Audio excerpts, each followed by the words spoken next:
술 문제가 많았나 보네. 음주와 폭음을 많이 하는 왕은 그냥 그 나라 망한다고 보면 돼. 절제를 못하니까. 음주에 절제를 못하면 권력에 절제를 못하니까 무도한 행동을. 나라의 패망이 술로 인하지 않은 게 없다. 3천 몇백 년 전의 이야기인데 인간은 바뀌지 않나.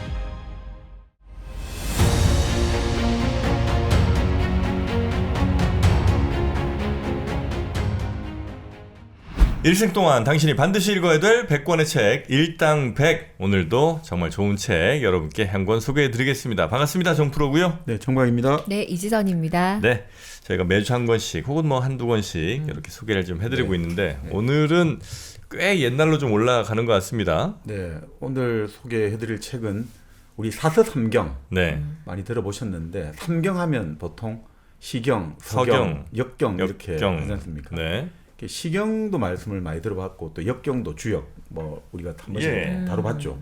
근데 서경은 잘 모르지 않습니까? 서경, 예. 서경은 뭘 쓴 건지를 모르겠네. 서경? 네. 아니 저는 오기 전에 한번 검색은 해봤는데 누가 쓴 거예요? 그러니까 이게 누가 썼다기보다는 네.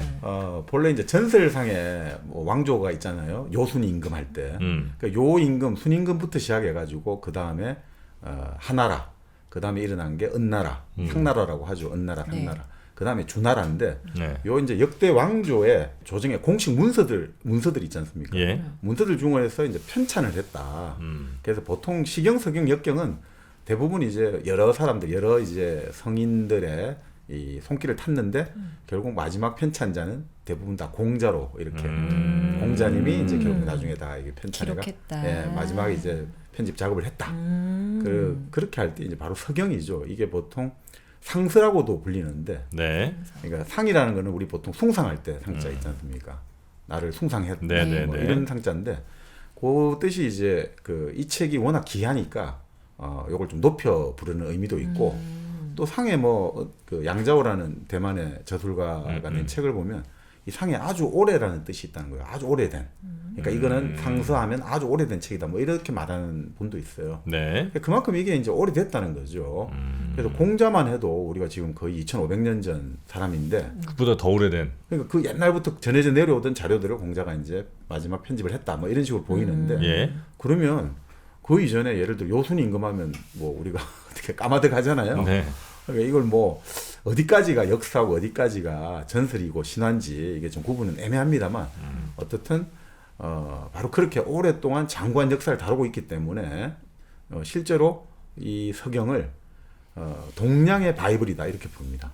그래요? 예, 동량의 성서가 사실 또 여러 가지 그런 것들이 섞여 있지 않습니까? 아, 그렇죠. 역사적인 것도 있고, 네. 뭐 교훈적인 것도 있고. 그렇습니다. 예. 그리고 성경에도 역사, 교훈, 신화, 문학 뭐 이런 성격이 있지 않습니까? 네네네. 바로 이 서경, 상서 같은 경우도 예. 어떻게 보면 최초의 산문문학 아닌가. 시경이 최초의 어떤 운문문학이라고 한다면 이건 산문문학의 성격도 가지고 있다. 그렇게 해서 역사책도 되고 뭐 산문문학도 되고 예. 사실 핵심은 이렇게 볼 수 있습니다. 여러 이제 뭐 요순 임금도 다루고 있고 하나라도 다루고 있고 상나라도 다루고 있지만 결국 핵심은 이 주나라를 만든 사람들이 있죠. 네. 주나라. 이 주나라를 만든 사람들, 은나라를 깨고 은나라라는 나라가 엄청나게 컸단 말이죠. 여기서는 상나라라고 부르는 게 맞습니다. 은나라는 보통 이제 은 지역에 그 사람들이 도읍을 한 7번 정도 천도를 했다고 하거든요. 그래서 마지막 도읍을 정한 지역이 은. 그래서 지금의 하남성 안양현 쪽이라고 보이는데 그래서 이제 은나라 하는데 상나라가 보통 많이 씁니다. 네. 그래서 이 상나라를 대읍상이라고 불렀어요. 대읍. 우리 읍내할 때 읍자 써가지고 엄청나게 큰 이 상을 어떻게 우리 같이 서쪽 지역에 아주 변방에 있는 조그만 우리 같은 나라가 이길 수 있었는지. 그래서 이 주나라 건립 과정에 있었던 아주 중대한 사건과 그 사건들에 대해서 우리가 여기서 과연 어떤 교훈을 얻을 것인가. 우리가 어떻게 그 막강한 상을 격파하고 이거 과연 어떻게 우리가 그 이유가 뭘까? 이거를 계속 찾아본 거예요. 그래서 이제 결국은 우리는 어떻게 해서 이겼고 그러면 우리가 이 이긴 자리를 계속 유지하려면 어떻게 해야 되느냐. 그래서 뭐 사실 양자오의 오늘 그 책이 여기 나옵니다만 네. 아주 이건 짧습니다. 상서를 읽다. 양자오 아주 짧은 책이고 그리고 또 대만의 저술가 양자오가 쓴 거고요. 이거는 중국의 법학자인데 위중이라는 사람이 상서 깊이 읽기. 이것도 아주 괜찮습니다. 네. 법학의 시각, 현대 정치학의 시각에서 이 상서에 나타난 여러 가지 문서에 기록된 사건과 은행들을 현대 정치와 네네네. 법학의 시각에서 재밌게 분석해 놨습니다. 그러니까 서경이 이제 사서삼경 중에 하나 정도는 이제 굉장히 우리가 익숙한데 네. 서경이 도대체 뭐에 대해서 쓴 책인가는 사실 잘 몰랐는데, 네. 그러니까 이제 상서라고도 부르고 아주 옛날 일, 그러니까 하은주 혹은 뭐 하상주라고 부르는 그 왕조, 뭐 그 전에 뭐 요순 네. 여기 포함해서 그때 당시의 이야기들을 적어놨고 각종 뭐 민담이든 아니면 뭐 철학적 얘기든 정치적 얘기든 이런 것들 이제 많이 담은 조정 문서라고 보시면 됩니다. 예. 나름의 조정 문서. 조정 문서. 네, 우리 지금 공문서 생각하시면 돼요. 그래요. 문서할 때 썼자 생각하시면 됩니다. 네, 그런 거가 있고 그다음에 특히 이제 중요하게 다루는 거는 그 주나라가 상나라를 꺾을 때 그렇습니다. 어떻게 꺾었고 어떻게 정치 운영을 좀 해야 되는지 이런 것들에 대해서 적어놓은 책이다. 이렇게 생각하면 되겠군요. 그러면은 공자가 엮으면서 네. 자기 생각도 좀 넣었어요? 아니면 그냥 있는 그대로 엮었대요? 아니 근데 이제 본래 모든 우리가 성경도 그렇고 이게 그냥 이렇게 딱 썼다고 하지만 네. 그 쓰는 과정에서 이제 자료를 취사 선택하는 과정이라든지 그 저술 이제 공자는 항상 하는 말씀이 수리부작 나는 그냥 있는 것들 풀었었지 내가 짓지는 않았다고 하는데 그 자체도 크게 보면 저작의 활동인 거죠. 네, 네, 그러니까 네, 네. 뭐 그런 것들을 강의로 보시면 될 것 같아요. 네. 알겠습니다. 하여튼 그런 책이 바로 서경 상서라고도 불리는 네. 그 책이다. 근데 사실 오늘 좀 이 서경이 아주 뭐 성경에 해당되고 그리고 사서상경에 아주 큰 권위를 가지고 있습니다만 이게 사실 좀 오늘 요즘 정치 상황과 관련해 가지고 좀 말씀드리기가 상당히 좀 그 조심스러운 부분이 있는데 이거는 제가 선택한 게 아니고 양자호의 그 서술 체제를 따가지고 가기 때문에 이 정치적 성향은 전혀 상관없다는 걸 말씀드리고요. 네. 그리고 이 핵심이 뭐냐면 이런 거예요. 결국 주나라는 어떻게 해서 우리가 그 상나라를 격파할 수 있었나? 그래서 결국 내린 결론이 뭐냐면 결국 이것은 상나라 사람들이 미신을 너무 좋아했고 너무 술을 좋아했다. 그래서 우리가 이긴 거다. 상나라 사람들이 예. 아, 어느 날 사람들이 제사를 지내고 크구원 날 술을 너무 좋아해가지고 아. 제사를 지낸다는 건 뭐죠? 제사 지내면 같이 술을 마시잖아요. 예. 그러니까 너무 사람들이 술을 많이 마셔가지고 집단적으로 완전히 이성을 상실하게 되었다는 거예요. 임금부터 시작해서 신하들이 다 이성을 상실하게 되었고 그리고 제사를 너무 미신을 너무 신봉했다는 거죠. 그래서 결국 망했다. 그리고 여기서 그 유명한 그 고사가 나옵니다. 뭐죠? 암탉이 울면 집안이 망한다. 바로 여기서 나옵니다. 암탉이랑 무슨 상관이에요? 그러니까 그 당시 그 상나라의 마지막 왕이죠. 주라고 하는데 예. 그 제신 주왕이라고 하죠. 이 주왕이 그 가장 좋아했던 여인이 달기였어요. 달기가 여기 나오는구나. 그래서 주왕이 달기를 너무 총애하니까 달기 좋아하는 일만 그 맞추다 보니까 백성들이 원한을 사게 되었습니다. 백관이라고 하죠. 보통은 백성이라고 할 때 요즘은 국민이란 말로 쓰는데 예전에는 성이 이제 관직이에요. 예. 어느 관직이 세습되다 보니까 그 사람들의 이제 성으로 굳어진 거거든요. 자, 그러니까 이제 결국 백성들의 원한을 사게 되고 그러니까 달기가 이렇게 법이 물렁물렁해서 안 된다. 법을 세게 해야지 저놈들이 우리한테 못 달려든다 해가지고 달기의 컨설팅을 받아 만든 게 포락지형이에요. 포락지형. 새 기둥이 있죠. 여러분 새 기둥을 가로로 걸쳐가지고 거기다가 기름을 발라요. 예. 그런 다음에 불을 떼기 시작해요. 자, 그런 다음에 나쁜 짓을 했다고 생각하는 신하들에게 자, 걸어가서 무사히 건너면 너 살려줄게. 그런데 불로 이렇게 달궈져 있고 그 참기름을 발라놨는데 어떻게 되겠습니까? 미끄러지겠죠. 미끄러지다가 예. 이제 불구덩이로 떨어지는 거예요. 아유. 그걸 만든 사람이 바로 주가 누구 말을 듣고 달기의 말을 듣고 그렇게 해서 결국 주는 망하게 되었다는 거예요. 샤머니즘, 술, 여인 이래가지고 망했다. 이래가지고 이 뭐 주나 사람들은 그래서 엄청나게 이제 술 조심해라는 이야기가 처음부터 나와요. 술 조심, 여자 조심해라. 뭐 이런 얘기들이 이제 많이 있는. 근데 물론 이 반박이 있습니다. 네. 그 광말약이라고 이제 그 중국 공산당의 나름 이제 좌파 지식인이었죠. 광말약 같은 학자들은 이거는 주나라 사람들이 자기들의 주군이지 않습니까? 부하의 입장에서 신하의 입장에서 그 은나라에게 일종의 쿠데타를 했단 말이죠. 그러다 보니까 자기들의 그 권력 찬탈을 정당하게 해서 그 상나라 왕 주가 정말 포악했고 여자 말을 들었고 이런 식으로 후대에서 역사를 조작한 거다. 전 정권 때리기의 일환이다. 그렇기 때문에 이렇게 꼭 볼 건 아니다라는 반론도 많습니다. 자, 그런데 어쨌든 이 서경에는 그런 이야기가 많이 남아 있는 거죠. 자, 그러다 보니까 이 서경은 우리가 공자 시대 전까지 공자 시대 때 이제 우리가 흔히 말하는 공자 시대 이후로 제자백가가 나오지 않습니까? 네. 그걸 제자학이라 불러요. 제자학. 온갖 이제 뭐 유가, 법가, 뭐 노장 다 나오지 않습니까? 도가 나오고 그 전에 제자학이 나오기 전에 학문의 핵심을 왕관학이라고 부르거든요. 왕관학. 네. 왕왕자 벼슬관자. 무슨 말이냐면 군자는 어떻게 살아야 되는지, 군자의 도리와 통치의 테크닉 이런 걸 수록한 그 학문들이 왕관학인데 이 왕관학의 핵심이 바로 서경입니다. 결국 이 서경에 따라 가지고 야 역사에서 우리가 어떤 교훈을 얻을 것인가, 술 마시면 안 돼, 뭐 이렇게 하면 안 돼, 딱 이런 식으로 그렇게 나오거든요. 그래서 그런 어떤 역사의 교훈도 없고 개인의 어떤 교훈도 없고, 그래서 시경 같은 경우도 마찬가지고요. 시경은 우리가 자 중국에 주나라가 승리했지 않습니까? 네. 그러니까 이제 주나라가 봉건제도를 만들었잖아요. 봉건제도. 자 자기들 제후를 임명해가지고 저 먼 땅으로 보내지 않습니까? 자 먼 땅에 가서 이제 다스려야 되는데 이 사람들을 다스리려면 자기 종족이 아닌 다른 사람들을 다스리려면 그 사람들이 뭘 생각하고 무엇을 반응하는지 이걸 알아야 되지 않습니까? 네. 어떻게 알지? 아, 그 나라 사람들이 부르는 노래를 채집을 하자 된 거야. 그 노래를 채집해 보면 그 노래 대체로 그 사람들의 가치관들이 숨어 있지 않습니까? 그래서 그걸 가지고 이제 채집을 해가지고 그걸 이제 그 나라 사람들은 이 나라 사람들의 노래 특징은 이렇고 저 나라 사람들은 이렇다.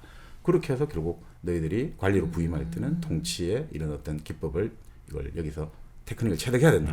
그래서 이 왕관학의 핵심은 시경 서경이었던 거죠. 네, 그래서 이 서경이 아주 중요한 네. 중국의 그 제자백가가 나오기 이전, 그리고 제자백가 나오고 나서도 결국 우리가 진나라가 망하고 한나라 유방이 한나라를 세웠지 않습니까?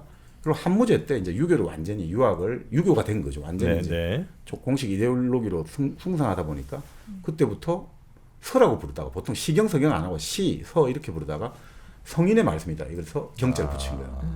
그만큼 이제 존숭 받아갖고 뭐 지금 우리 같은 경우도 조선에 있었어도 뭐 우리 항상 나오지 않습니까? 당연히 유학자고 관리라면 이 시경 서경 모르면 아무도 뭐 말을 못하는 거예요. 네, 네, 네. 그 정도로 존숭 받아왔던 책인 거죠. 일종의 뭐 성경 같은 거 플러스 군주론 같은 책으로 네, 네. 우리가 그냥 이해를 하면 대략 맞겠군요. 네, 네. 네. 자, 시경, 상서 요 책을 이제 한번 읽을 텐데 아마 그냥 예전에 이런 책이 있었다 정도가 네. 아니고 지금 혹시 우리가 좀 비교해서 볼 만한 그런 상황들은 아닌지 등등도 한번 잘 따져가면서 네. 들어보시면 네. 더 재미가 배가 되지 않을까 네. 네, 하는 생각이 좀 듭니다. 네. 자, 그러면 하나하나 시경 네. 내용 한번 들어가 보도록 서경. 서경 내용 한번 들어가 보도록 하겠습니다. 자, 서경 들어가기 전에 네. 중국 문자를 먼저 좀 알아야 되거든요. 중국의 문자요? 예, 그러니까 이게 우리가 말하는 은나라 때 각골 문자 이런 말씀 들어보시죠. 네, 네. 그러니까 이게 결국 각골 문자하고 금문, 이 청동기 주조 기술이 발달해가지고 이런 그 청동기에 글자를 새겨 넣지 않습니까? 문양 같은 것들. 요걸 좀 알아야지 왜 은나라가 제사를 그렇게 지내고 술을 그렇게 마셨는지를 알 수가 있거든요. 아, 그래요? 오, 네. 재밌다. 그러니까 네. 그때는 한참 막 그 상용 문자 그러니까 어떤 뭐 실제 있는 모양 사물이나 뭐 어떤 것들을 이제 글자로 이렇게 형상화를 해서 많이 썼잖아요. 네. 네, 그거 이제 상용 문자고 그걸 이제 뭐 거북이 뭐 네. 등껍질인지 배껍질인지 하여튼 거기다가 해서 뭐 구워서 쪼개진 거 보고 뭐 네, 네. 점치고 뭐 이런 거 했다는 거 아니에요? 잘 아시네요. 네. 고맙습니다. 사실 문자라는 거는 그 우리가 그렇잖아요. 기억이 좀 가물가물해지고 네. 또 여러 가지 또 우리가 말을 옮기는 과정에서 착오가 벌어지니까 그걸 보완하기 위해서 만든 게 문자다 이렇게 보통 알고 있지 않습니까? 의사소통을 잘하기 위해서. 네. 근데 실제 문자는 그렇게 안 만들어졌어요. 실제로 문자가 제일 처음 만들어진 예를 들어 우리가 보면 이집트나 중국을 생각해 볼 때 그때 문자는 있잖아요. 소통을 하기 위해서 만든 게 아니에요. 소통을 하기 위해서 만드는데 인간끼리 소통하기 위해서 만든 게 아니에요. 일당백에서 한번 알려줬었는데 네, 네, 네. 점치다가 만들었다고. 신과 신과 소통. 대화를 그러니까 이거는 뭐 말을 기록하기 위해서 만든 게 아니에요. 이거는 저승세계하고 소통하는 방법을 만든 게 바로 각골문이고 그 이집트의 히에로글리프라고 하는 거예요. 성강 문자라고 하거든요. 그러니까 인간 세계의 일을 기록하기 위해서 만든 게 문자가 아니에요. 뭐냐면 한마디로 저 조상의 영혼이 있다 이거죠. 선조의 영혼이 있는 저 저성 초월적 세계하고 연결을 해야 된다 이거죠. 네. 어떻게 연결하느냐? 지금 말씀대로 소의 견갑골 있죠. 어깨 여기 있는 요쪽하고 좀 널쩍한 뼈. 그렇죠. 그리고 예. 바다 거북이 뭐 등 껍질이나 백 껍질 네네, 같은 네. 갑들 딱딱한 배 껍데기들 있지 않습니까? 그런 거 해가지고 뒷면에 이제 뚫리지 뒷면이나 뭐 앞면이나 뭐 상관없습니다만 뚫리지 않을 정도로 흠집을 내요. 그다음에 그 흠집 낸 밑에다가 불로 찢는단 말이죠. 그럼 이게 갈라질 거 아니에요. 그 갈라지는 게 우리가 말하는 전복자 형태로 보통 돼요. 우리가 점을 복이란 말 많이 쓰잖아요. 전복이란 말 쓰잖아요. 그 복자가 보통 각골문에 이 불 가지고 찢을 때 그 균열이 나는 무늬 형태가 보통 그렇게 이렇게 일자 옆에다 우리 투표할 때 기호 형태 있죠. 네. 그게 전복자 형태잖아요. 그런 형태로 갈라진단 말이죠. 그래서 결국 거기서 전복이 나온 거예요. 그게 점이다 이렇게 나온 거예요. 자, 그러니까 그 불규칙한 균열이 일어나는 그거를 이제 하나의 어떤 미래를 예시하고 지금 우리가 점을 칠 때 자, 우리가 동쪽으로 사냥을 가는데 좋겠습니까? 안 좋겠습니까? 길합니까? 흉합니까? 그걸 가지고 그 정보를 읽어낸단 말이죠. 그러니까 그걸 읽어내려면 특수한 어떤 뭔가 지식이 필요하고 특수한 신분이 필요하겠죠. 안 그러면 그걸 우리가 봐서는 어떻게 알겠습니까? 이게 이거 같고 저게 저 같은데. 그래서 사실 상나라, 은나라의 왕은 대제사장인 거예요. 그거를 최고 권위자란 말이죠. 그걸 읽어내고 해석하는데 사실은 뭐 우리가 그러면 아니 그거 자기 마음 아니냐. 자기가 가고 싶으면 이거 길하다 그러면 되고 뭐 자기가 가고 싶지 않으면 흉하다 이렇게 하면 되는 거 아니냐. 자기 의도대로 하지 않느냐라고 생각할 수도 있겠습니다만 기본적으로 미래 그 해독을 했지 않습니까? 자, 길하다가 나왔다. 그랬는데 실제로 길했다. 길하다가 나왔다. 실제로는 흉했다. 이러면 그거 다 적어놨어요. 나중에 거기에다가. 그래서 그 데이터가 쌓여 있는 거예요 지금. 네. 그래서 무조건적으로 뭐 이런 건 아니고 결국 어떻게 보면 이렇게 바로 각골 이걸 가지고 점을 쳤다는 건 전복을 했다는 거는 일종의 정치학적으로 말하면 절차적 정당성을 확보하기 위해서 그렇게 한 거예요. 절차적 정당성. 자, 예를 들어서 A와 B라는 사람이 두 명이 경쟁자예요. 어떤 자리는 하나인데 그래서 왕이 둘 중에 하나를 임명해야 되는데 A 임명하면 B 쪽이 싫어할 거고 B 임명하면 A 쪽이 싫어하잖아요. 야, 이럴 때 어떻게 하면 좋겠습니까? 자, 이 자리에는 누가 좋겠습니까? 하고 나서 각골을 탁 해본단 말이죠. 네. 그런 다음에 야, 내가 딱 읽어보니까 뭐 자기 마음속에는 A가 좋겠죠. 이 딱 A를 가야 되네. 이렇게 하면 이의를 제기 안 할 거잖아요, 사람들이.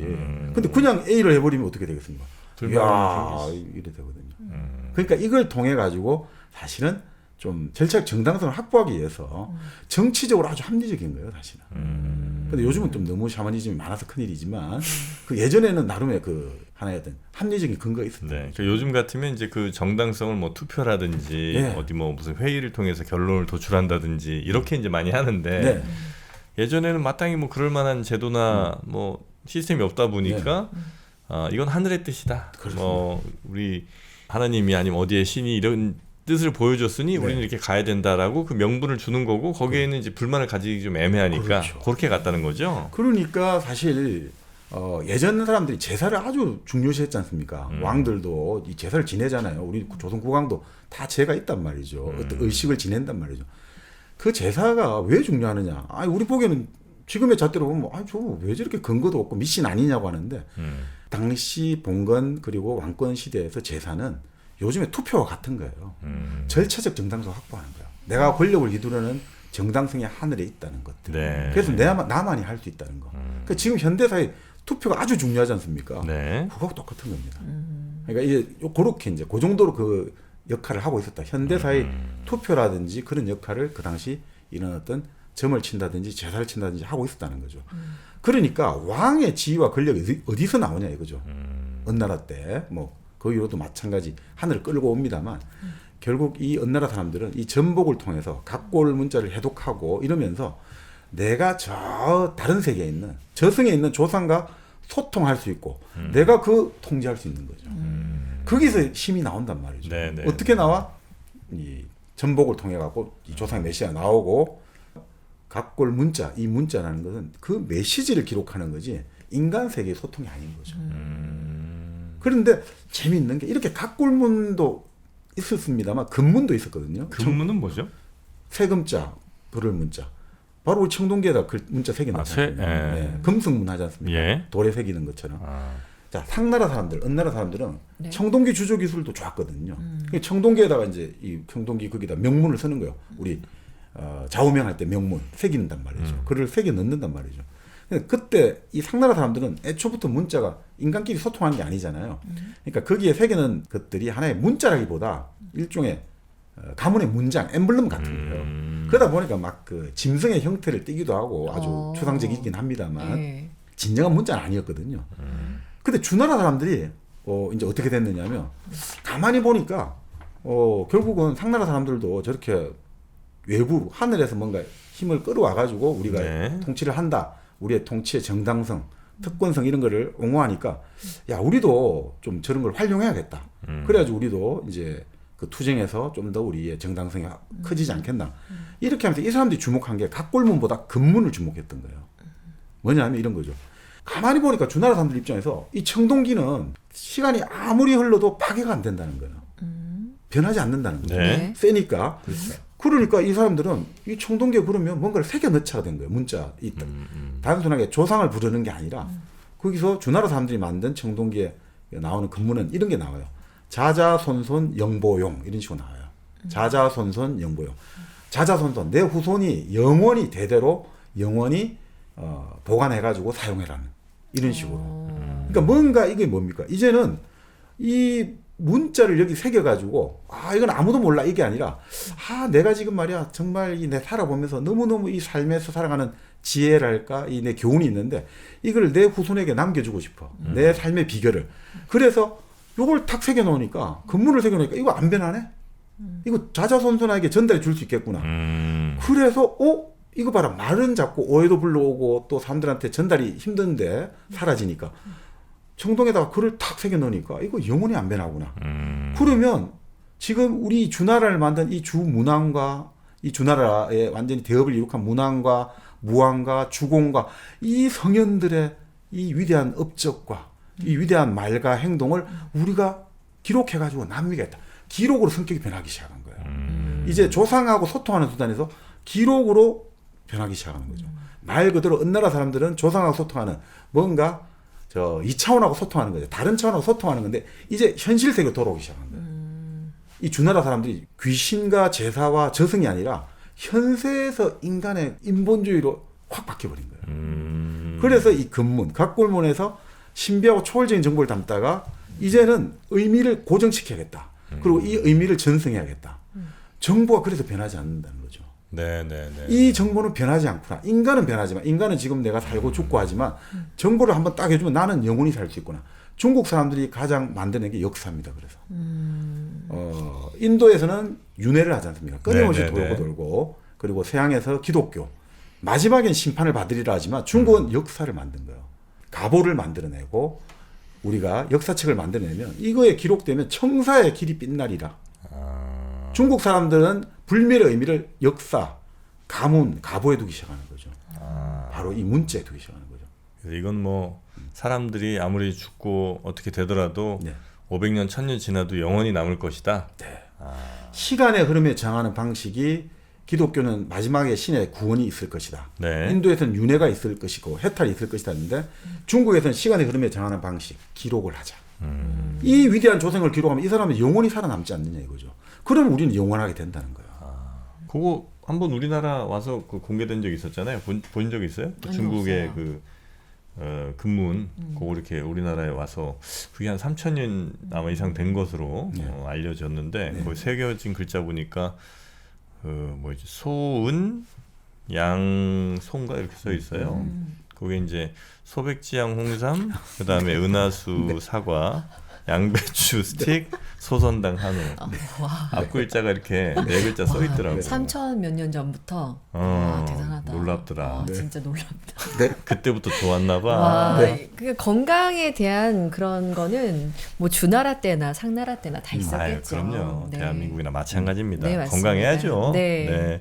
이 모든 우리의 농산물들, 소중한 농산물들 여러분 만나시려면 은하수몰. 네. 여기 들어가시면 또 소은 양소 만나시. 또 하나 넣어주시죠. 뭐, 양배추 스틱. 양배추 스틱 그러니까 네. 양이 양배추 스틱이잖아. 네. 소선당. 네. 다 있네. 다 대단하네. 있잖아요. 진짜 예. 똑똑한 사람이야. 그렇습니다. 네. 양배추 스틱까지 만나실 수 있습니다. 주나라가 상나라를 꺾고 이길 수 있었던 거 역시 건강이 또 중요했거든요. 네. 술 먹고 그냥 이렇게 건강 안 챙겨서는 안 됩니다. 나라가 망합니다. 위 챙기시려면 요거 드시고 그렇습니다. 또 아침에 사과 아유 드시고 최고죠. 또 뭐 있죠? 소선당 한우 저녁에 한우, 예. 한번 지글지글 구워 먹고요. 네. 예, 그리고 소백장 홍삼으로 우리의 면역력 다 지켜내면 완벽한 우리의 건강 패키지가 될 것 같습니다. 애도 많이 낳아야 돼요. 애도? 아. 애를 많이 낳으려면은 홍삼. 그렇습니다. 네. 애 얘기는 저한테 안 하셔도 되고요. 이미 저는 셋을 낳았으니까 말이지요. 자, 이렇게 은하수몰 네이버에서 검색하셔서 한번 들어가 보시기 바라겠습니다. 자, 그러다 보니까 이 중국에 그런 이야기가 있죠. 창일이라는 사람이 문자를 처음 만들었는데 이 문자를 만드니까 귀신이 통곡을 하면서 물러갔고 하늘에서 곡식이 쏟아졌다. 그 상당히 상징적인 의미인 거죠. 바로 이런 형태의 우리가 이 사람들의 행위를 기록하고 전승하고 보존하면서 이 문자가 딱 고정되니까 이제 귀신의 시대는 사라졌다는 거예요. 그러니까 하늘에서 곡식이 쏟아졌다. 이제 더 큰 생산력 정대로 나아지고 좀 나쁘게 말하면 이제 지배계급 문자를 아는 사람은 지배계급이 되어가지고 일 안 하고도 이제 착취를 해가지고 그러니까 하늘에 곡식이 쏟아지는 거죠. 책을 읽으면 책 속에 곡식이 숨어 있는 거죠. 과거시험 쳐가지고 학교 가면 되니까 그런 식으로 이제 말을 하는 거죠. 귀신이 울면서 사라지고 하늘에 있는 곡식이 쏟아졌다. 그게 바로 문자라는 거죠. 자, 그러니 결국 이 주나라 사람들은 바로 상나라, 은나라 사람들이 각골문을 가지고 끊임없이 제사와 이런 걸 해가지고 저승과의 어떤 소통순환으로 받던 데 반해가지고 현실 세계에서 인간의 행위를 기록하고 보존하고 거기서 교훈을 찾자. 자, 이러니까 결국 귀신의 색채가 사라지고 현실, 인간 이런 것들이 딱 되니까 아무래도 아무리 우리가 귀신이 우리를 음덕을 보호하고 한다지만 결국 중요한 것은 현실을 살아가는 사람들의 의지가 결국 현실 세계의 승패를 결정하는 거지 않습니까? 그러다 보니까 이제 결국 좀 더 현세적인 주나라가 영혼 좋아하고 제사 좋아하는 은나라, 상나라를 격파할 수밖에 없었던 거 아니냐 이런 이제 좀 생각도 듭니다. 네. 그래서 결국 그런 의미에서 이제 이 상서, 이 서경의 의미는 그런 데 있지 않을까 싶습니다. 바로 이 성현들의 그 위대한 은행과 이런 것들을 기록을 해가지고 우리가 그걸 공부를 끊임없이 공부하고 우리가 마음에 되새기고 그것을 롤모델을 삼아서 실천하다 보면 우리는 이 지위를 그래도 잘 유지할 수 있을 것이다. 우리가 조금이라도 까딱해서 방탕하게 되고 음탕하게 되면 우리 금방 그 옛날에 우리가 망했던 은나라의 전체를 우리도 밟게 될 거죠. 끊임없이 경계하게 되는 거죠. 그러니까 이 주나라 사람들은 우한 의식을 가지고 있거든요. 우한. 집안에 우한이 있습니까? 이러지 않습니까? 네. 항상 뭔가 우한 지금은 좋지만 며칠 후에 또 어떤 일이 벌어질지 몰라. 몇 달 후에 어떤 일이 벌어질지 몰라. 이런 우한 의식을 가지고 있는 사람이 미래를 항상 준비하지 않습니까? 또 대표적인 우한 의식을 적용했던 사람이 바로 싱가포르의 누구죠? 싱가포르의 그 유명한 리칸유죠. 리칸유가 항상 했던 말이 아유 싱가포르 잘 되고 있지 않습니까? 지금 이거에 잘 되고 하면 리칸유가 항상 했던 말이 나는 저 모퉁이를 돌면 또 뭐가 튀어나올지 항상 그것부터 생각한다고. 그러니까 우리 지금 경제가 좋고 우리나라가 좋다지만 또 몇 년 지나서 또 모퉁이 돌면 뭐가 튀어나올지 내가 차를 운전하고 있는데 저 모퉁이 돌면 어떤 차가 튀어나올지 어떤 자전거가 튀어나올지 어떤 사람이 튀어나올지 항상 조심해야 된다는 거예요. 그런 우한 의식을 항상 가지고 있었던 거죠. 이 서경이 나타나고 있는 게 끊임없이 그걸 생각하고 있습니다. 옛날 사람들도 이렇게 잘 살고 하다가 그 뭔가 좀 방탕하고 이러면 금방 하늘에서 그 천명을 거두어 드린다. 그러니까 이 재미있는 게 천명은 고정된 게 아니라고 보거든요. 천명은 움직이는 거야. 그래서 내가 조금이라도 상천, 하느님의 이 뜻에 맞지 않게 음탕하고 방탕한 생활을 하면 반드시 하느님은 다른 쪽에 천명을 주어버린다는 거예요. 그래서 역성혁명이라고 하는 맹자의 어떤 이런 배경도 다 이 서경 속에 숨어 있습니다. 왜 내가 신하의 몸이지만 왜 내가 하나라를 처단하는가? 그 은나라, 상나라를 만든 탕왕이 자기도 부담되잖아요. 신하의 몸으로 나의 군주를 이 쿠데타 아니냐, 반역 아니냐 할 때 천명을 어겼다. 천명이 떠났다. 그게 항상 나옵니다. 마찬가지로 주나라 사람들도 마지막 상나라 주왕을 치면서 또 마찬가지 이야기를 합니다. 이 하늘이 버린 거다, 이 사람을. 그런 식으로 딱 이야기를 하는 거죠.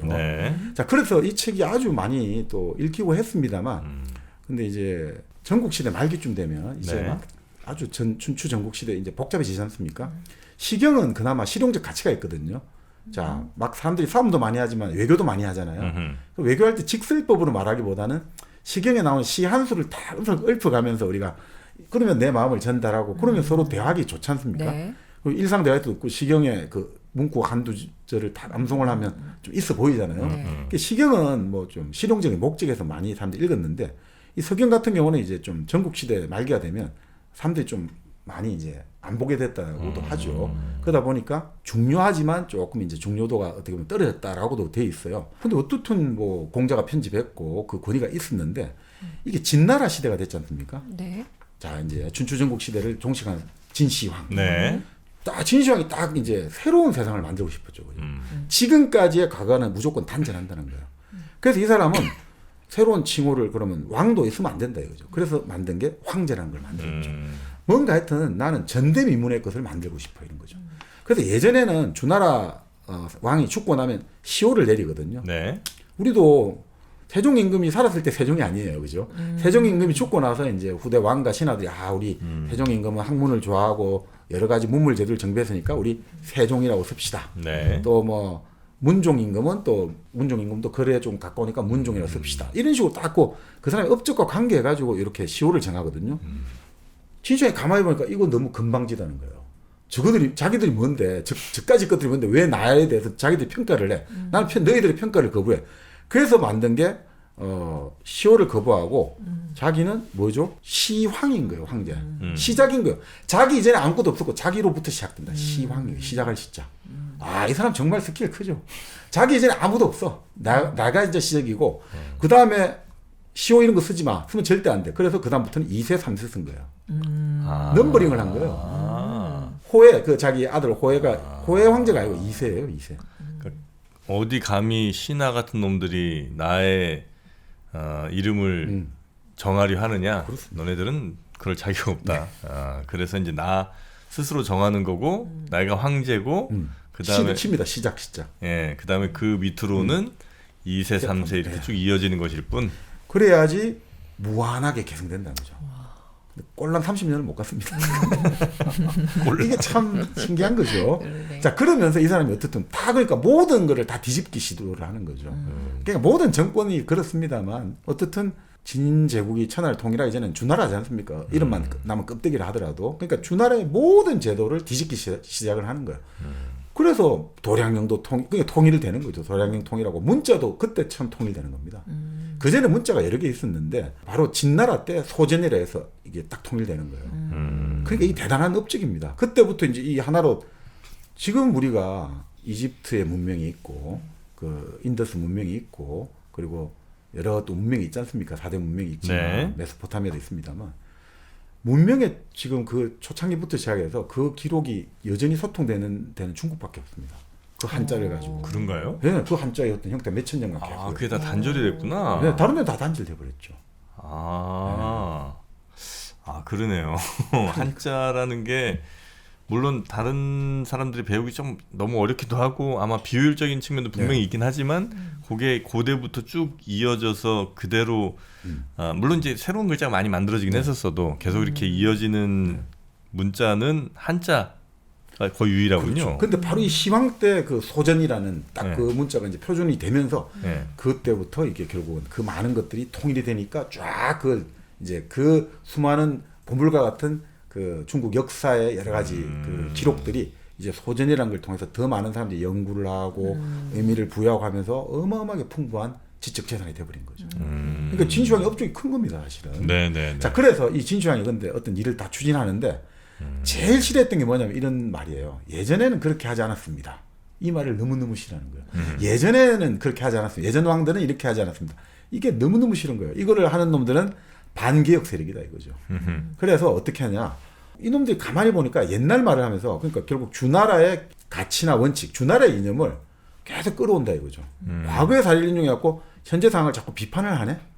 요놈들이 지금 하는 거 가만히 보니까 옛날 일, 주나라의 일을 끄집어내서 나를 지금 비판하고 내가 하는 일을 발목을 잡고 있구나. 그 맨날 주나라에서는 항상 옛날 기록에 옛날 성인의 말씀을 주 임금은 따르고 따르지 않는 임금은 망했습니다. 이런 식으로 계속해서 말하니까 시향이 너무너무 불쾌한 거예요. 그래서 사실은 분석행료의 의미가 거기 있다고 봐요.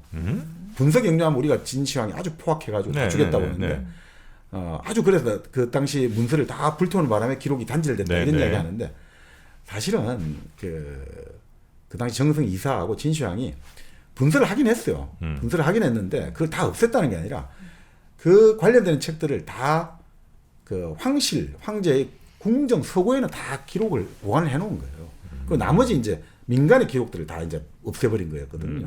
그 기록은 남아 있었는데 책들이 항우가 이제 말 그대로 그 진나라 수도 함양에 들어가 가지고 이제 완전 궁정을 불태우고 노략질하면서 그 기록을 다 불태웠단 말이죠. 그러니까 사실 분서에 물론 분서 그 역사 여러 가지 책들을 탄압한 건 사실입니다만 네. 분서의 주인공은 사실 항우죠, 항우.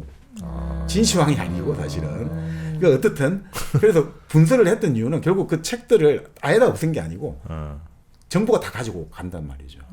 그런 다음에 민간에서는 그걸 못하게 만든 거예요. 그러니까 비판 세력을 억눌렀던 거죠. 그래서 이제 그게 분서를 했던 이유는 결국은 지금 내가 여러 가지 개혁 정책을 시도하는데 자꾸 주나라 성인의 말씀에 이런 게 있습니다. 이런 식으로 자기 발목을 잡으니까 이거 안 되겠다 해가지고 그걸 태웠고 그리고 갱류 같은 경우도 이제 선비를 그냥 생매장했다고 하는데 이때 이제 선비 유생이 아니라 실제 갱류는 신선 술법 닦는 방사들이죠. 그런 사람들을 생매장했다. 워낙 이게 민폐를 끼친다 해가지고 그런 말도 있습니다. 근데 후세 사람들이 워낙 유생들이 전통을 좋아하지 않습니까? 유교 유학자 네. 맨날 예전에 공자님 말씀, 성인은 이렇게 말씀하시던데 그래서 그걸 너무 싫어했으니까 그런 식으로 이제 그때 그 선비를 죽인 거 아니냐 뭐 이렇게 보는데 어떻든 기본적으로는 주나라하고의 연속성을 단절하기 위해서 이렇게 했단 말이죠. 자, 그러니까 단절하려니까 주나라를 대표하는 학문이 왕관학이거든요. 아까 말씀드린 네. 군주화가 되려면 이렇게 도리를 닦아야 되고 통치는 이렇게 해야 된다. 이거를 없애야 되니까 좋아. 그러면 시경, 서경 이런 것들 다 없애버려야 된 거예요. 그래서 이제 분수의 서경이 집중적인 탄압이 됐다는 거죠. 근데 시경은 워낙 많이 사람들이 활용을 하니까 기억도 많이 하고 하니까 남아 있는데 서경은 사실 사라졌거든요. 완전히. 아, 그래요? 예. 그럼 누가 이걸 다시 복원한 거예요? 그리고 한나라 이제 바로 그 말씀인데 한나라 유방도 워낙 유학자 싫어했거든요. 그래서 막 그 진나라가 망하고 한나라 들었었지만 한나라의 법과의 이념이 어느 정도 수십 년 갔단 말이죠.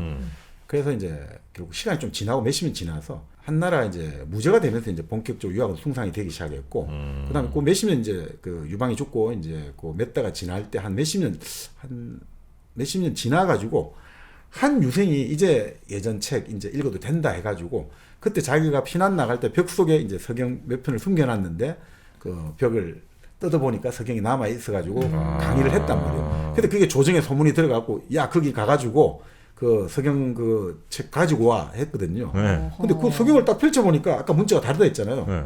지금 쓰는 문자가 완전히 다른 거예요. 그 읽을 수 있는 사람이 그 사람밖에 없는 거예요. 몇십 년 사이에 완전 다 단절돼 버려가지고. 네네네. 그래서 그 관리가 그 사람한테 배운 거예요. 서경을 배워가지고 뺏겨 쓴 거죠. 근데 그 과정에서 뭔가 아무래도 여러 가지 문제도 있었을 가능성이 높았고, 그래도 그때 어떻든 우여곡절 그때 복원한 거를 근문상서라 불러요. 아, 복원한 게 그러니까 원본이 남아 있는 건 아니고. 네. 그거를 그 당시 복생이라는 사람이 피난 갔다가 숨겨놨던 거를 다시 이제 꺼내가지고 공부를 하면서 조정해서 이야기를 듣고 가서 이제 관리를 보내가지고 그 사람이 복생의 제자가 되어서 그걸 뺏겨와서 가지고 온 거죠. 그걸 근문상서라 부르는데, 그게 시간이 좀 지나고 나서 갑자기 공자의 후손이 살고 있는 옛집을 허물었단 말이죠. 공사를 하니까. 갑자기 상서가 튀어나왔다는 거죠. 그래서 그거를 옛날 그대로 이거는 오리지널 아니겠냐 해서 고문상서라 불렀던 거죠. 고문상서. 그래서 이게 두 가지 버전이 있었는데 그 이후로도 계속해서 이걸 날조에서 갖다 바치고 이랬거든요. 왜 날조에서 갖다 바쳤느냐. 이걸 날조에서 갖다 바쳐갖고 이게 날조가 아니라 진짜 그걸 찾았다 이러면 이름을 날리고 승진할 수 있거든요. 관리로. 그러니까 계속해서 뭐가 나옵니다. 그럼 내용이 완전 달라요? 근데 내용이 그래도 그럴 때 왜냐면 그 당시에 여러 가지 이념의 가치관이 들어가야 되니까 괜찮은 내용도 많아요. 그러니까. 근데 나중에 이제 청나라 때 고정학이 발달하면서 결국 고문상서 있지 않습니까? 공자 네. 집에서 나오고 이런 게 다 가짜라는 게 드러났어요. 다 그래요? 가짜라는 게 드러났어요. 그러니까 왜냐하면 중국에서는 어떻든 옛날 오래 시대가 오래되고 오래된 말일수록 막 가치가 있거든요. 그렇죠, 그렇죠. 그러니까 공자가 항상 강조했던 게 주공단이거든요. 나는 꿈속에서 주공을 뭐 이런 이야기 하거든요. 그러니까 공자하고 라이벌이라고 좀 생각했던 묵자 있잖아요. 묵가. 네. 모두 다 사랑하리. 묵자는 어떻게 하냐면 자기들의 롤모델을 주나라보다 좀 더 그 앞선 나라들 있지 않습니까? 네. 그래서 어느 나라보다 더 앞선 나라가 하나라가 있는데 하나라에 이제 물기를 잡아가지고 그 공로로 임금이 된 우가 있거든요. 우. 네. 아, 우왕. 예. 그 하나라의 우. 예. 그 우왕을 자기들 롤모델로 해요. 아. 그러니까 그런 식으로 무조건 오래된 사람이고 오래된 말일수록 진리에 가깝고 권위가 있다. 우리가 말하는 상고주의지 않습니까? 네네. 옛날 걸 숭상하다 보니까 뭔가 옛날 사람한테 의지해 말해야지 더 권위가 있거든요. 그래서 계속 그런 책을 갖고 온 거죠. 그래서 결국 이 상서도 지금 여러 가지 판본들이 있고 내용이 있습니다만 이 상서도 옛날 이야기 있지 않습니까? 오히려 우리가 보면 여기에 요순 임금의 이야기 나오잖아요. 읽을수록 더 최근에 만들어질 가능성이 높아요. 그게 무슨 말인지 아시겠죠? 그 옛날 이야기일수록 더 가치를 최근에- 부여하니까. 최근에 만들어질 가능성이 높죠. 그래서 가치 부여하는 쪽으로 더 자꾸 만들고 싶은 그렇죠. 용어들이 있을 테니까.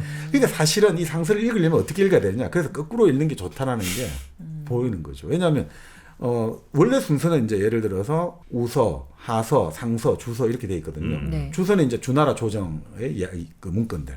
상서는 아까 은나라, 상나라 이야기. 하서는 말 그대로 하나라 이야기. 그리고 우서는 여기에 요순 임금 이야기거든요. 네. 왜 우서라고 하냐면 순 임금이라고 하지 않습니까? 순 임금이 다스린 나라가 우예요. 그래서 우순이라고 불러요. 요 임금이 다스린 나라는 당이에요. 그래서 당뇨라고 불러요. 네네. 그래서 이게 좀 어렵죠. 요순, 하, 상, 주 이렇게 쭉 나가는데 요순, 하, 은, 주 이런 식으로 나가는데 네. 그래서 막 이름을 당뇨, 우순, 하우, 그리고 상탕 뭐 이러니까 우당탕탕 뭐 이렇게도 많이 하는데 이게 지금 이름이 어려운데 어쨌든 하여튼 그 남긴 조정 문서들이었다 해가지고 이렇게 쭉 이제 우리는 오늘날 이렇게 읽고 있다 이렇게 교육을 한다 네. 이렇게 이제 보시면 될 것 같아요. 그래서 네네네.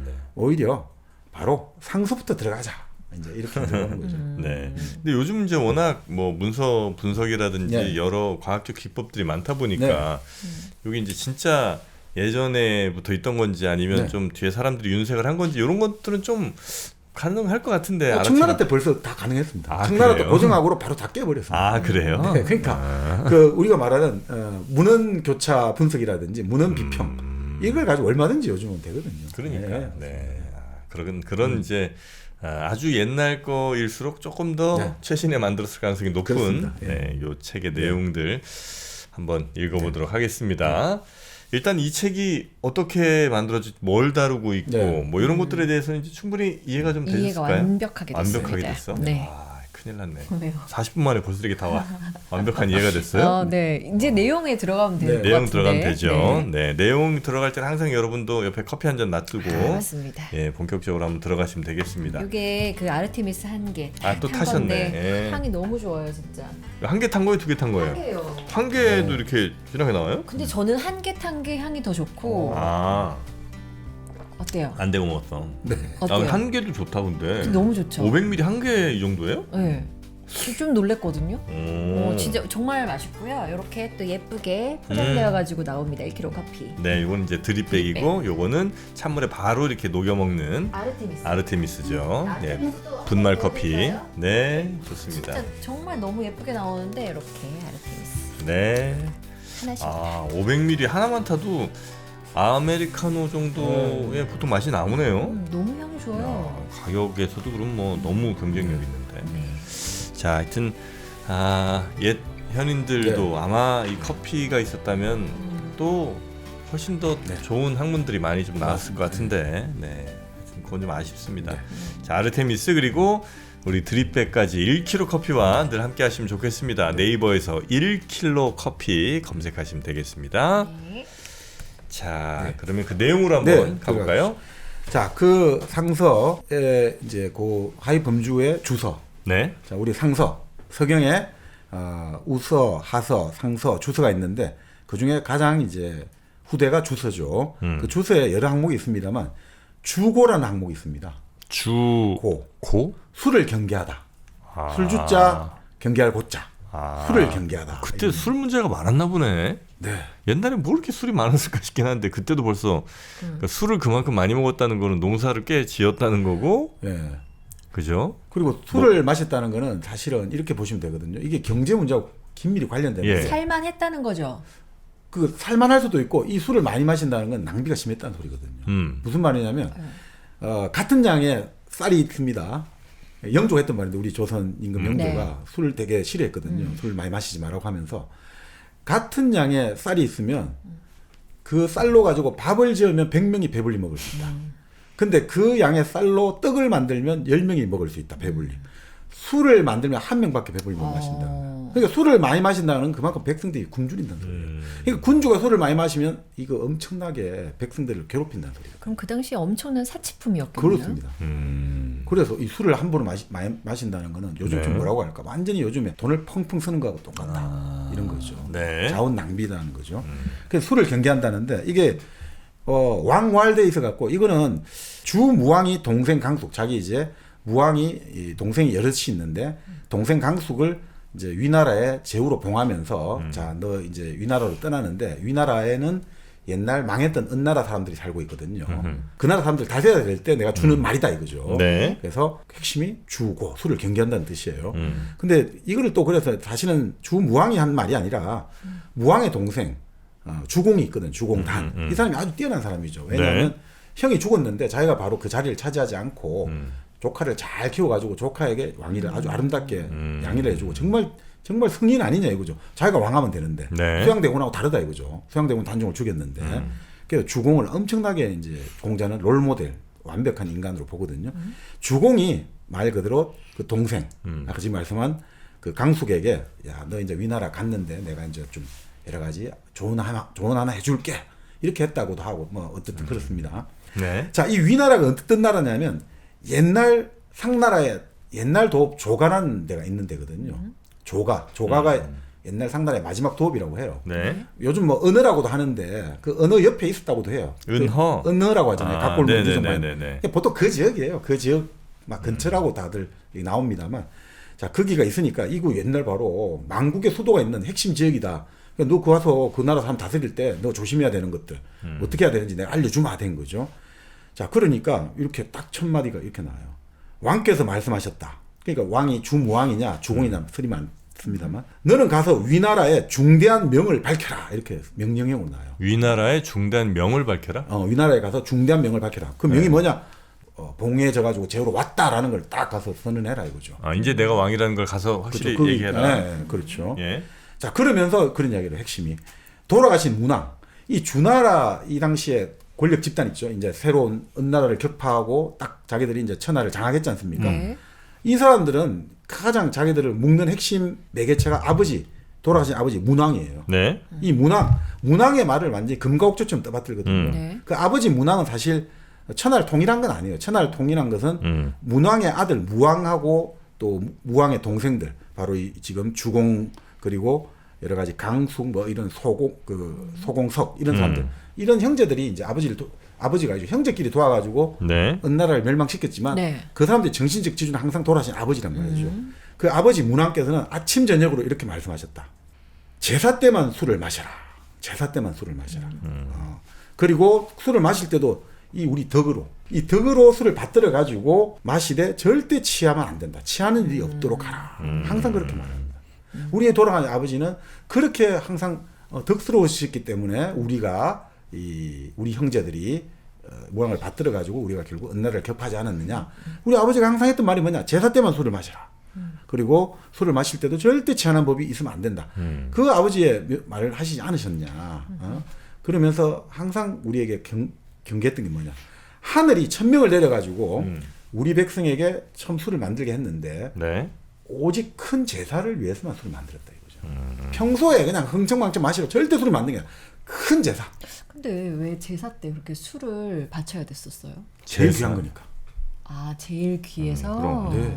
모든 제사는 술을 그래서 네. 항상 바치잖아요. 왜냐면 지금이야 이제 뭐 소주 한 병에 뭐 1,600원 이렇게 이제 슈퍼에 살 수 있으니까 흔한 거지만 예전에는 술 만들려면 기본적으로 쌀을 뭐 이렇게 또 띄어갖고 누룩해갖고 네. 그걸로 막걸리 만든다 막걸리 다시 증류해갖고 또 소주 만들고 해야 되니까 네. 굉장히 에너지도 많이 들고 우리 식량도 굉장히 그렇죠. 아까운 건데 그만큼 소중한 거를 우리 조상님들께 주한테 바쳤다. 물론 결국은 지들이 다 먹지. 아. 조상님들은 먹는 척만. 드셨죠? 아니 그리스 사람들도 항상 제일 귀한 이제 그 짐승을 잡아 바치지 않습니까? 희생. 예. 올릴 때도 내장만 살짝 태가 연기 올리고 나머지 고기는 자기들 다 먹잖아요. 근데 사실 그런 이제 귀한 것도 있습니다만 사실 우리 인간 세계라는 게 인간은 정치와 법률 이것만으로 살 수 없잖아요. 이성만으로 살 수 없잖아요. 네. 인간은 결국 정으로 살잖아요. 합리성을 벗어난 비합리. 이런 게 필요하잖아요. 네. 세계는 얼마나 위험합니까? 세계는 내일 일이 어찌 될지 모르고 지진이 날지 모르고 도둑이 들을지 모르고 전염병이 돌지 모르고 사람이 너무너무 불안하잖아요. 그러니까 한 번씩 그걸 풀어줘야 되거든요. 그래서 제사 때 술을 마셔야 되는 거예요. 네, 네, 네. 디오니소스 축제가 났지 않습니까? 네. 왜 니체가 비극의 탄생이라는 책을 썼냐면 거기서 결국 인간이라는 게 아폴론의 우리 대낮의 인간의 합리성, 저 태양신처럼 우리가 밝고 합리적이고 이성을 가지고 투명한 세상도 필요하지만 인간이 너무 무섭잖아요. 이 세상은 깜깜한 암흑가도 같고 우리는 언제 어떻게 될지 몰라. 네. 그리고 세상에서 나 혼자 떨어진 것 같아. 이 불안감을 어떻게 해소하냐. 디오니소스 축제 때 술을 마시면 세계와 내가 하나가 되잖아요. 우리 술을 마시면 천지가 내하고 하나가 되고 모든 사람들이 다 좋아 보이고 모든 내가 불안감이 사라지고 갑자기 너무 기분이 좋아지잖아요. 그런 뭔가 불안한 정신세계를 안정시키기 위해서 또 술이 필요한 거죠. 신의 축복처럼 느껴졌을까요? 맞습니다. 네. 그러니까 이 제사 때는 술이 반드시 들어가야죠. 그리고 제사를 지내는데 자꾸 제사 지낼 때 조상이 영혼이 와서 흠양하는데 사실 너무 밍숭밍숭하잖아요. 이게 뭐지? 그냥 뚝 하고 그런 것보다는 좀 뭔가 그래도 술 한잔 그렇게 하고 나서 술 마시면서 탁 풀어져가고 술 한잔 기분 들어가면 돌아가신 어머니 아버지가 이랬지 할아버지 할머니 눈물도 나고 재밌잖아요. 그러면 그 고인을 더 잘 추억하고 또 그러면 그래 우리는 돌아가신 조상하고 같이 우리 가족들이 그 기억을 공유하고 있구나. 그럼 더 힘이 세지잖아요. 이 제사를 지내면서 우리는 한 집안이야 한 가족. 그럼 정치적으로도 이게 너무 좋죠. 네. 그러니까 여러 용도로서 제사는 반드시 요즘 선거하고 똑같습니다. 선거를 내가 우리 손으로 우리 대통령을 뽑았어. 우리 손으로 우리 국회의원을 뽑았어. 우리나라 대한민국 이런 게 있어줘야 되거든요. 그거 똑같으면 제사도 우리 하나야 그래. 우리는 하나야. 세상에 엄청난 의식으로. 선거입니다. 선거하고 똑같습니다. 네. 자 그렇기 때문에 딱 그런 이야기를 합니다. 우리가 나라를 세우고 발전할 수 있었던 것은 사람의 힘 덕분이 아니다. 우리가 잘나서 그런 게 아니다. 하늘이 내려주신 기회와 사명이 있었다는 거예요. 네. 그래서 우리는 제사를 지내야 된다. 우리가 우리 힘으로 잘나서 하면 제사 안 지내죠. 아니다. 우리를 진짜 음양으로 도와주는 이 하늘이 있었다. 그래서 하늘에 제사를 올릴 때만 우리는 술을 사용하고 마셨다는 거죠. 안 그러면 우리보다 몇 배나 많은 저 은나라 군대를 어떻게 격파할 수 있었냐 이거죠. 옛날 상황은 무조건 머릿수 상황이잖아요. 네. 2배, 3배 되면 지거든요. 근데 이겼단 말이죠. 이거는 기적이다. 근데 그 나라 그렇게 술 좋아하는 것 때문에 망한 거라고 생각해서 우리가 술 안 먹자고 한다면 그 조상의 네. 은덕을 기리는 그 제사를 그렇게 많이 해갖고 또 술 만들면 안 될 거 아니에요. 네. 그래서 네. 이 주나라 사람들은 주공은 주례를 만들었다고 하죠. 예. 제사를 지내는 법을 쫙 규정하기 시작한 거죠. 딱 해갖고 정해진 만큼만. 그리고 임금이 제사 그러니까 군주가 제사상을 지낼 때는 테레 그 소, 양, 돼지 세 개를 다 잡을 수 있는데 4대 뭐 딱 정해져 있습니다. 그러니까 4대부는 요 정도 잡을 수 있고 일반은 딱 전부 정합니다. 딱 엄격하게 정합니다. 가정의례 준칙 같은 게 그걸 있어서 정해요. 예. 명확하게 정합니다. 어느 정도 집들은 요 정도까지만 해야 되고 네. 이거 어기면 이 나쁜 놈들 네. 혼좀 나고. 네. 바로 그래서 그 이야기죠. 하늘이 멸망을 딱 내리는 거는 백성들이 덕을 잃고 행실이 문란해져 있는데 어떻게 해서 그래야 되냐? 술에 의해서 오직 술만이 그렇게 한다는 거예요. 백성들이 덕을 잃고 행실이 문란해지는 거. 나라의 패망이 여러 나라 지금 패망인데 술로 인하지 않은 게 없다 이거. 과거 역사 경험 보니까 반드시 술 때문에 피해를 입는다. 그래요. 그래서 여기 딱 보면 주나라 사람들이 두 가지 신념이 드러나는 거죠. 천명이란 게 있다 이거. 천명. 우리가 완전히 서쪽에 있는 정말 그 변방에 있는 작은 우리가 어떻게 그 큰 대업상, 강대국 상을 격파를 했나. 일거에 격파해버렸습니다. 하루 딱 전투 시합인데 바로 그냥 끝나버린 거예요.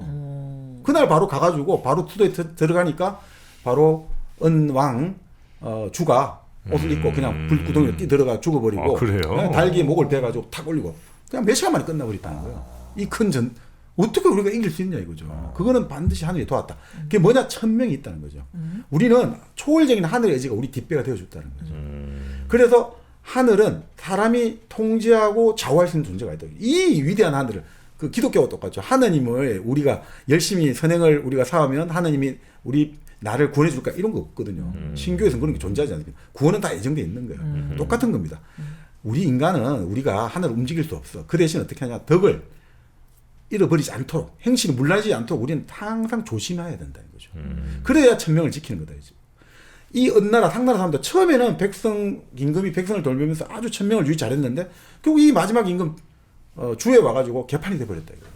그러니 결국 천명이 어떻게 옮겨왔다 이거죠. 그러니까 우리도 그럼 어떻게 되겠어? 우리가 함부로 행동한다면 또 다시 이거는 옮겨와서 우리 망할 거야. 그래야 우리가 노예가 될 거야. 그러니까 이 상나라의 운명을 딱 우리가 지켜보니까 우리에게 깊은 이제 우한 의식을 주는 거예요. 이제 리스크를 항상 생각해야 된다. 우리 항상 잘 나갈 때 더 조심해야 돼. 그래서 이제 결국 이 천명을 항상 옮겨가고 조심해야 된다는 게 생겨나니까 이제 두 번째 신념이 생겨나는 거죠. 그러면 천명이 우리에게 있다는 걸 어떻게 이제 항상 감지해야 되느냐. 고민해야 될 거 아닙니까? 그래서 이제 딱 지켜보니까 어떻게 천명이 이동한다 이런 걸 감지할 수 있느냐.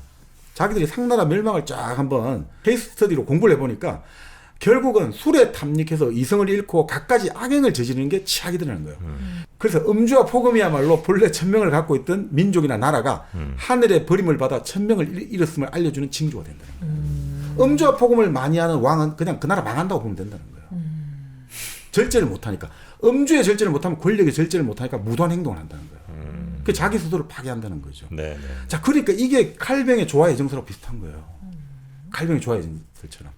그 칼뱅이 우리 네. 그 종교계에서 구원 예정설이 있지 않습니까? 네. 그러니까 하나님은 이미 구원에 다 결정되어 있다 이거죠. 그러니까 우리가 내가 선행을 사하면 가톨릭에서는 선행을 사하면 그래도 우리가 구원의 여지가 열린다고 보는데 네네. 신교는 그렇게 안 보잖아요. 결국 우리가 하나님은 다 정해져 있고 미리 천국 갈지 누구 다 결정되어 있다 이거죠. 그럼 사람들이 그럼 막 놀면 되잖아. 바로 그렇게 노는 자야말로 사후에 지옥 갈 운명을 스스로 증명하고 있다는 거죠. 그럼 어떻게 해야 되느냐? 내가 부지런하게 열심히 일하고 항상 검소하고 항상 신심이 돈독한 사람이야말로 하나님의 선택된 사람이라고 딱 그 증거가 된다는 거죠. 그러니까 세속의 즐거움을 탐하지 않고 있으면 너는 구원을 받았다고 나는 생각할 수 있다 이거죠. 참 어렵네. 우리 프로테스탄티즘과 자본주의 정신이 바로 그런 거지 않습니까? 내가 그러니까 항상 이 신교도가 항상 가지는 건 불안감이에요. 과연 난 진짜 하나님에게 구원을 받았을까 안 받을까 항상 불안하잖아요. 이 불안함을 달리기 위해서 어떻게 해야 되냐? 끊임없이 일하고 끊임없이 전략하고 끊임없이 검소하고 끊임없이 자제해라는 거예요. 그래서 그걸 내가 스스로 증명해 보이는 방법밖에는 없습니다. 내가 구원받다는 걸 어떻게 알 수 있는 방법이 없는 거군요. 그러니까 화려하고 사치하고 뭔가 소비하면 이거 내가 이제 예정자 명단에 없기 때문에 내가 지금 세속적 즐거움을 좋아하는 건 아닐까 이런 두려움이 생겨나는 거죠. 바로 그런 마인드에서 결국 자본주의 정신이 생겨났다는 거죠. 화려하게 살다가 막판에 검소하게 받고 마지막에 열심히 딱 살고 죽기 직전에요. 한 1년 정도. 네, 그럼 뭐 또 되는 거 아닐까? 되는 거 아닌가? 이런 생각을 하면 이제 안 됐다는 증거지. 그렇겠죠. 근데 하지 말라고 하면 더 하고 싶잖아요. 아 그래요? 네. 그래서 항상 이 신교의 어떤 그런 문화가 네. 이런 식의 발달한 문화는 항상 그래서 일종의 강박적 문화가 발전하는 거죠. 아. 항상 노이로제에 걸리는 거죠. 그렇죠, 그렇죠. 사람은 세속적으로 즐거움을 누리고 싶은데 그걸 초자가 계속 억누르잖아요. 이드가 막 난 놀고 싶어. 나는 막 이렇게 술도 마시고 싶고 나는 막 이성하고 놀고 싶은데 초자가 항상 신이 쫙 내 양심이 지켜보는 거야. 너 그러면 하나님이 너 버렸다는 증거야. 너 어떻게 할래? 영원한 지옥불에 탈래? 이렇게 하니까 또 불안해지는 거야. 얘기를 듣다 보니까 네. 3,000 몇백 년 전의 이야기인데 인간은 바뀌지 않나 보다. 아 옛날이나 지금이나 네. 생각하는 게 네. 뭐 그렇겠죠. 사실 뭐 3천 몇백 년이라고 해봐야 네. 전체 긴 우리 시간으로 또 보면 아주 뭐 짧은 순간이지 뭐. 그러니까 이게 네. 뭐 이 전쟁이 그러니까 예를 들어 가지고 이 목야 전투라고 하는데 이 주나라 사람이 결국 이 은나라 군대를 격파했던 그 시기가 뭐 이게 정확한 게 의미는 잘 모르겠습니다. 기원전 1046년으로 봐요. 그러니까 지금부터 한 3,100년 전. 네네네. 그때 이제 그 시기가 트로이 전쟁이 일어났던 시기하고 비슷하죠. 아 그래요. 다 비슷해요. 아, 트로이 그러네. 전쟁이 일어난 시기하고 기원전 11세기 다 비슷합니다. 여튼 주나라가 상나라를 네. 꺾은 네. 그때가 대략 한 기원전 1000년경 정도로 추정이 된다는 거죠. 그러니까 이 사람들은 그 우한의식을 가지고 항상 이 천명이 어떻게 움직이는가 바로 이런 데서 주나라의 정신과 문화가 주나라는 몇 년이 나갔어요. 그래서 주나라가 이제 멸망한 거는 결국 이제 공식적으로 보면 네. 그 이제 전국 시대 말기쯤 되죠. 그러면 그게 전국 시대 말기니까 한 그래도 저기 요 1046년에 이제 은날 격파하면 한 700년 가까이 그래요? 네, 아, 가까이 오래 가요. 갔네. 네. 오. 그 정도 갔을 겁니다. 네네네. 한 700년 가까이 갔을 겁니다. 알겠습니다. 자 이제 우리가 서경 네. 상서라는 이 책을 어떻게 쓰게 됐고 또 누가 썼고 이제 대략적인 그때 상황들이 어땠는지 배경은 충분히 알았고요. 네. 예 그리고 이제 그 네. 책의 내용들이 이제 본격적으로 들어가는 순간인데 네. 뭐 본격적인 내용은 저희가 이어진 2부에서 네. 네. 여러분께 소개해드리면 좋을 것 같습니다. 자, 서경의 세계로 동양의 바이블 또 동양의 군주론 서경의 세계로 여러분을 2부에서 초대하겠습니다. 거기서 뵙겠습니다.